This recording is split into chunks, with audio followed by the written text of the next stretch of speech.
7 catches and 79 yards with a touchdown in last night's win over the Redskins. Impressed by his performance, Jets wide receiver Brandon Marshall tweeted late last night, "I think ODB is the most entertaining player in football.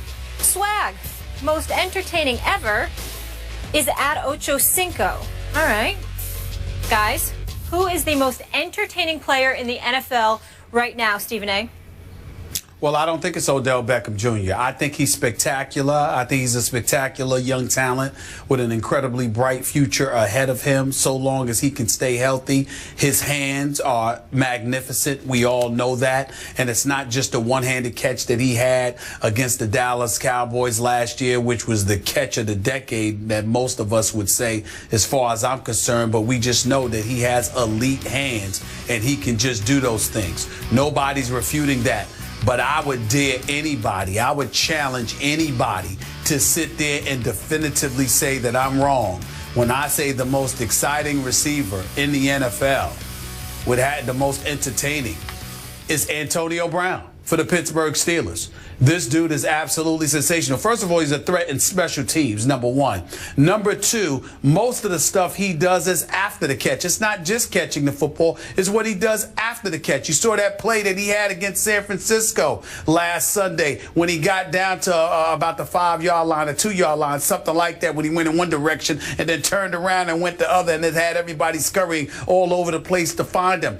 Plus, when you consider that, also consider his level of production. We spent so much time last year talking about Dez Bryant, talking about Demaryius Thomas, talking about Megatron and what would it be like when he got himself 100%, lamenting the fact that Julio Jones was injured because we knew what he could do once he got healthy, even though he had over 1,400 yards receiving last year, if I remember correctly. But look at Antonio Brown. Last year, 129 receptions for 1,698 yards. The year before that, 110 receptions for 1,499 yards. And this ain't some 5-yard, 10-yard dip and dunks to Wes Welker like Tom Brady did for so many years. This is Antonio Brown we're talking about. You're throwing to him outside of the numbers, inside of the numbers. He's playing on special teams. He's a threat every time he touches the ball. Plus, he's miniature. He's no taller than Skip, for crying out loud. But this dude goes out on the field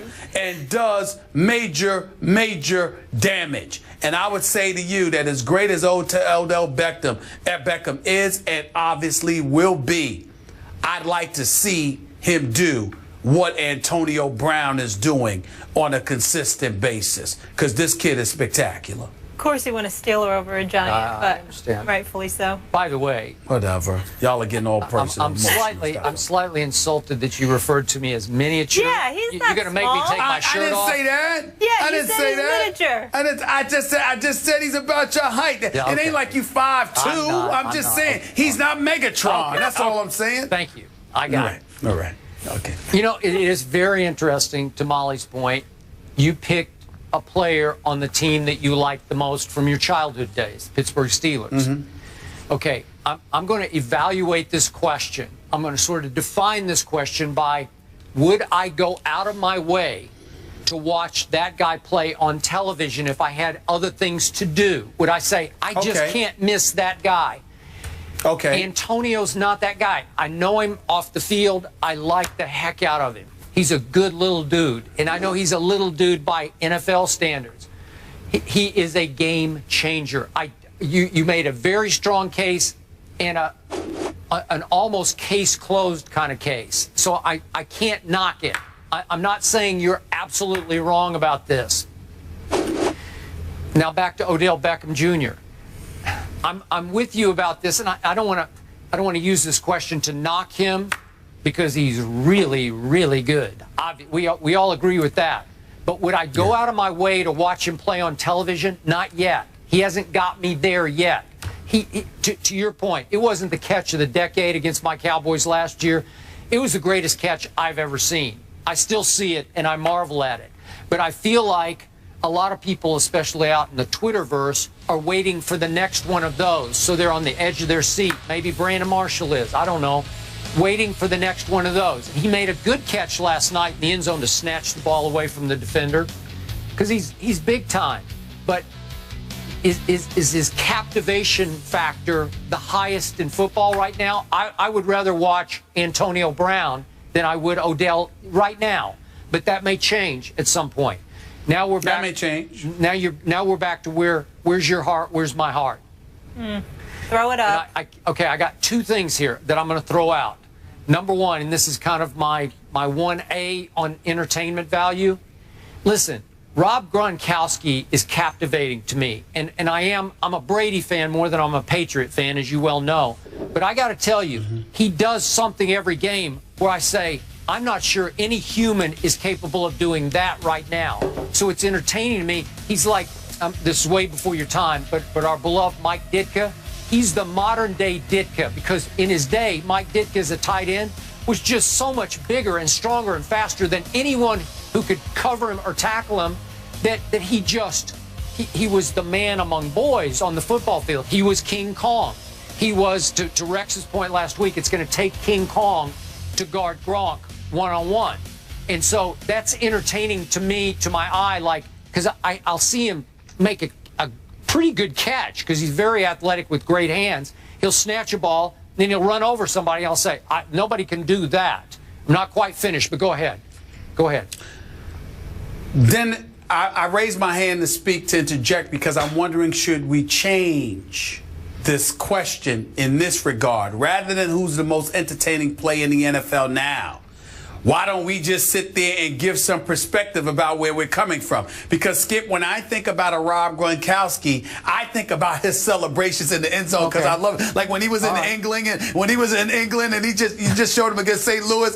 To me, that was funny. You know, I loved it. But that's it almost was very like entertaining. Ocho Cinco-like. Okay, go ahead. That's right. But for me, Skip, all time, prime time.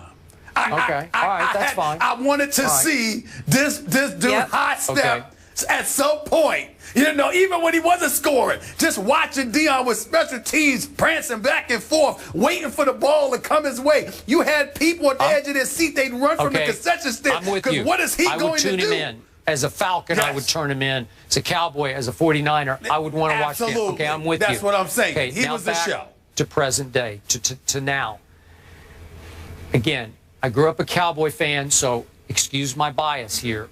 But there are two players who captivate me. And again, I'm going to watch it anyway, but I'm trying to remove myself a little bit from this.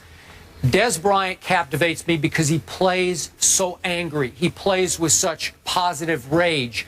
I feel like he's just going to grab the game and just squeeze the life out of it the way he catches a pass and runs with the football. But his running mate, the other half of his duo, is this quarterback named Romo. And you've had a lot of issues with him, and I've had a lot of issues. So in the biggest picture, for me, the most entertaining player on the planet is Tony Romo, sometimes for the wrong reason. Sometimes. Because, listen, when he's hot, he's crazy hot. He'll make no-look flip passes to his backs coming out of the backfield like he did against your Giants the other night. He actually no-looked to Joseph Randle in the last drive. And when he's cold, as you know, he can be crazy cold, like oh no, Romo cold. And because of that, he's completely captivating to me. And I believe he is to you, too. You won't admit it publicly, but you would go out of your way to watch Tony Romo play football because it's a show, man. He's going to put on a great show or a bad show. Right? I brought up the past to give us some kind of perspective as how we were judging this question. But if you're going to use that as an analogy, you're basically saying for the good or the bad, it makes it entertaining. If that's the case, Skip, for me, I could throw Jay Cutler into the conversation because I'm always waiting for that accident. He doesn't do enough. But wait a minute. Everybody in the war room on Sunday were sitting in the room saying, Stephen A., what is Cutler going to do for you? I said, don't turn it off your screen. He's coming. He'll make it. Okay. So I'm saying, if you're talking entertainment on that level, sure, I could throw Cutler in there. I wasn't thinking like that. But is Jay Cutler as good as Tony Romo? No. Tony Romo can be great. I mean, great. But I'm saying that when you are clamoring to watch somebody play, It's that you're waiting for something magnificent and sensational and box office style. That's what I was talking about with Antonio Brown compared to an Odell Beckham Jr. I wasn't thinking about somebody who could wet the bed and tank it so badly and have you laughing, because I'd throw Jay Cutler into that conversation. No, I won't go out of my way to watch him, but I can't miss a Romo game. And again, you can say I'm speaking with my heart, but you surprised me with that, though. I thought you were going to say Dez. That's definitely your heart. Because I don't want to miss Dez, but Tony Romo I could miss. You can miss I Tony thought you were going to go. Yes. Dez, can't miss. All right, how about those Ravens? By the way, Molly, could you please stop throwing up that X sign? You've done it about 7 times whatever. in the last 2 shows. I don't even want to hear it from you. I don't even want you to claim the Giants anymore. X sign. Steelers fan. You don't even like Eli. She just called you a fake Giants fan. We're talking about the Ravens no one and from Bengals Connecticut next. is allowed to tell me what kind of Connecticut. New York fan I'm supposed to be. You love Bristol.